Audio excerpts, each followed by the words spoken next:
बहुत सारी डिबेट्स अम्बेडकर जी के साथ जुड़ी हुई हैं।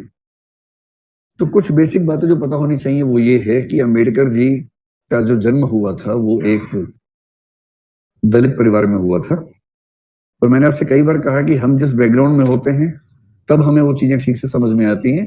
जब तक हम किसी बैकग्राउंड में ना हो तब तक समझना मुश्किल है। आपने सुना होगा एक जाति है महाराष्ट्र में महार नाम की, उस जाति से उनका संबंध था। तो अम्बेडकर के जीवन की एक बात यह है कि 14 संतानें इनके माता पिता की थी, ये उनमें से अंतिम बच्चे थे और पूरे खानदान में अकेला पढ़ने वाला बच्चा जिसको स्कूल जाने का मौका मिला, ऐसा परिवार था। इनके जो पेरेंट्स थे, 4 पेरेंट्स थे, वो ब्रिटिश ईस्ट इंडिया कंपनी में सैनिक हुआ करते थे। 4 पेरेंट्स मतलब पूर्वज। और जो इनके फादर थे, पिता थे, वो ब्रिटिश इंडियन आर्मी में एक सूबेदार रैंक के व्यक्ति थे। और क्योंकि वो सूबेदार रैंक के व्यक्ति थे इसलिए इनको थोड़े से बेनिफिट्स मिल गए जो इनकी जाति या इनके समाज के व्यक्तियों को सामान्यतः नहीं मिलते थे। तो इसका फायदा ये हुआ कि अम्बेडकर जी को पढ़ाई का मौका मिल गया और वो एक स्कूल में पढ़ने लगे। मतलब जिस समय वो स्कूल में पढ़ रहे थे उस समय पूरे स्कूल में अकेला दलित बच्चा यही था, भीमराव जिसका नाम था। अम्बेडकर नाम तो बाद में पढ़ा, उनके गांव के नाम से पड़ गया। तो उन्होंने लिखा है, एक आत्मकथा लिखी जिसको हिंदी में कहते हैं मैं कैसे बना, मी कसा भालू, मराठी में आत्मकथा है जिसमें ये सब लिखा है। तो स्कूल में एंट्री तो मिल गई पर स्कूल में बाकी बच्चों के बराबर अधिकार इनको नहीं थे। जैसे बाकी बच्चों के साथ बैठने का अधिकार नहीं था, उनसे अलग बैठना होता था। पूरे स्कूल के सारे बच्चों के लिए पानी पीने की व्यवस्था थी, इनके लिए नियम था कि अपने हाथ से पानी नहीं पी सकते हैं। कोई एम्प्लॉय स्कूल का होगा सवर्ण, वो मटके से पानी लेके दूर से इनको पिलाएगा ताकि बर्तन टच ना हो जाए।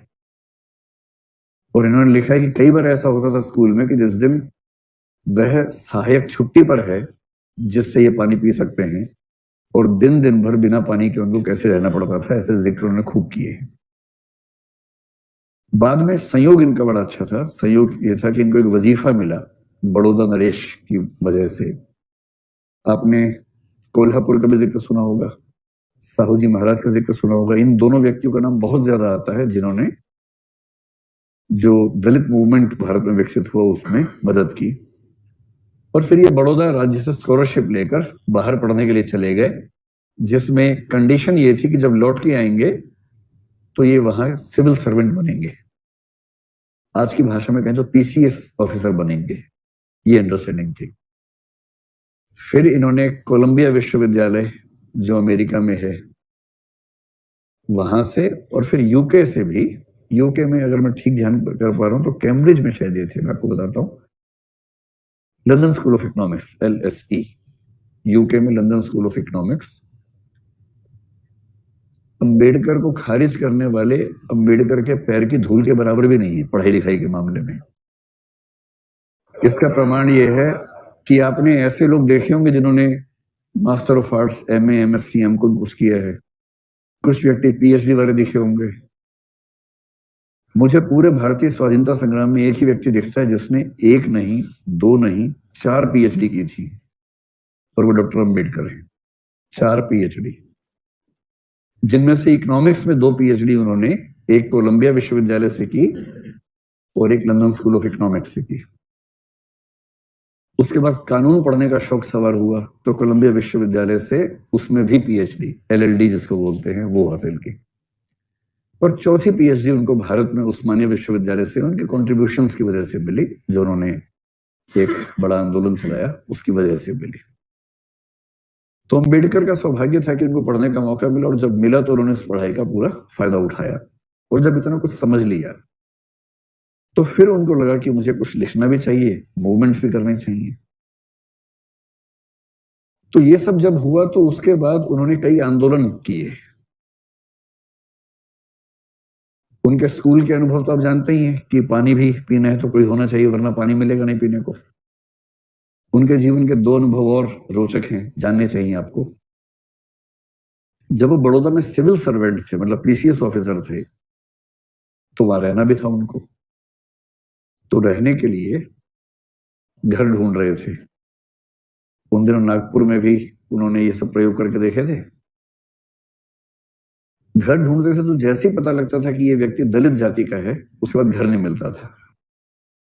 मतलब कहने की बात है कि स्वाधीन भारत है, आधुनिक भारत है, बड़े शहरों में ऐसा नहीं होता है। 21वीं सदी में भी दिल्ली के मुखर्जी नगर में ऐसा होता है। आपको पता नहीं इस बात का आइडिया है या नहीं।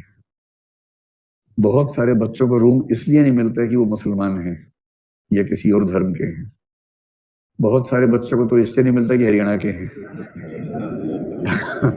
मैं तो खुद वहां से हूँ। लेकिन ये ट्रेंड पिछले 5-7 साल का है, उसमें उनकी भूमिका भी ठीक ठाक रही है ऐसा ट्रेंड बनाने में। और अगर कोई बच्चा दलित बैकग्राउंड से है, उसको कमरा मिले, इसमें भी रिस्क है कि शायद ना मिले। आपको आश्चर्य होगा, लेकिन ऐसे केसेस हुए हैं पिछले 10 साल के अंदर, बहुत बड़े केसेस हुए हैं मुखर्जी नगर में ही। तो अंबेडकर ने कई घर ढूंढे, कोई घर उनको नहीं मिला, सिर्फ इसलिए कि वो शूद्र थे। अंत में एक घर उनको मिल गया।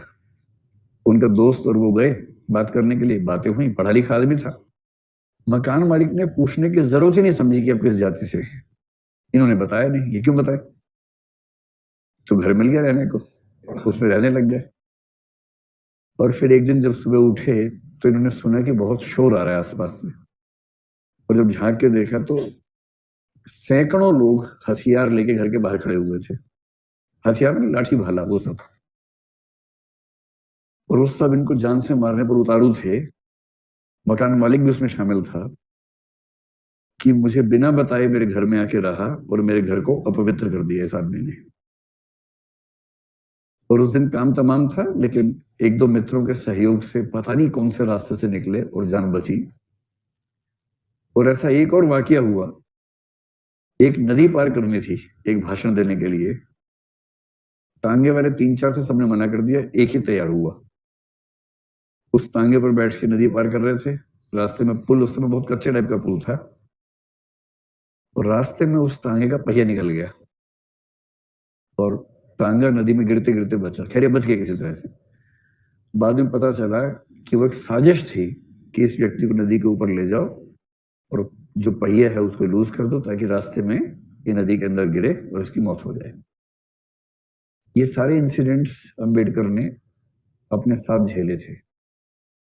आप समझ सकते हैं कि एक व्यक्ति जब वंचित वर्ग से आएगा, खूब पढ़ लिख जाएगा, अधिकारों की मांग करेगा, तो जो समाज का तबका पहले से पावर में है वो उसको आराम से एक्सेप्ट करेगा या उसको रोकना चाहेगा? रोकना चाहेगा।